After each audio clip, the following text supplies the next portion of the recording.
Guys, kalian pernah nggak sih berpikir apa sih hubungan hukum tata negara dengan kehidupan kita sehari-hari? Pernah, tapi kalian tahu nggak sih, banyak orang mengira hukum tata negara itu hanya urusan pejabat tinggi di gedung pemerintah. Padahal setiap hari kita tuh hidup dalam aturan itu loh.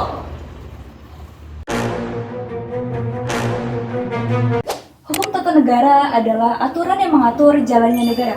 Siapa pemimpinnya, bagaimana cara memilihnya, bahkan hubungan pemerintah dan rakyatnya. Intinya sih biar negara tertib dan hak rakyatnya terlindungi.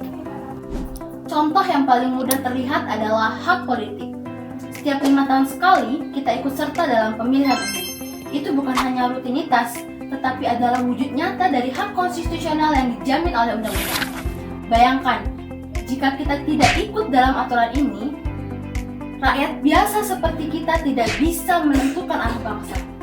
Semua ini akan diatur oleh segelintir orang tanpa melibatkan suara rakyat. Hukum tata negara itu memastikan suara kita di TPS benar-benar dihitung dan memiliki arti. Mulai dari kita memilih presiden, anggota DPR, hingga kepala daerah pun, semua itu berjalan dengan mekanisme yang adil. Bahkan, petugas pemilu pun bekerja sesuai dengan aturan hukum yang ada. Dari surat suara, kotak suara, hingga tinta pemilu pun sudah diatur agar prosesnya itu terjadi dengan jelas, transparan, dan sah. Dan ini bukan hanya tentang memilih. Kita sebagai warga negara, jika memenuhi persyaratan yang ada, juga memiliki kesempatan untuk dipilih. Itulah yang dinamakan dengan demokrasi konstitusional, di mana semua warga negara itu berhak dan memiliki kesempatan untuk menjadi pemimpin. Selain hak politik, konstitusi juga melindungi hak dasar kita seperti pendidikan.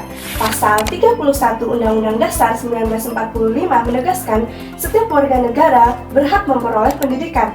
Maka lahirlah kebijakan sekolah gratis, beasiswa KIP, hingga universitas negeri yang bisa dijangkau oleh masyarakat. Menuntut ilmu bukan hanya hadiah semata, melainkan jaminan dari konstitusi.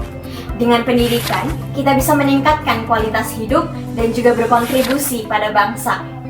Tidak hanya pendidikan, pasal 28H Undang-Undang Dasar 1945 juga mengatur tentang kesehatan. Adanya layanan BPJS, rumah sakit, dan juga puskesmas dengan biaya yang lebih terjangkau. Bayangkan jika aturan ini tidak ada, hanya orang kaya saja yang bisa sehat, dan yang miskin akan kesulitan mendapatkan layanan. Hukum tata negara juga menjamin kebebasan beragama.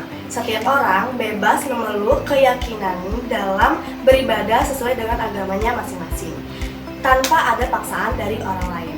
Kebebasan lain yang dilindungi adalah menyampaikan pendapat.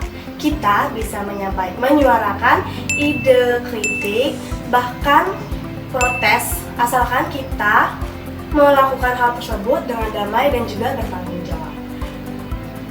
Bahkan di media sosial teman-teman, kita mempunyai hak untuk berpendapat, namun kebebasan itu juga mempunyai batasnya. Jangan sampai kita merugikan orang lain atau merusak fasilitas umum.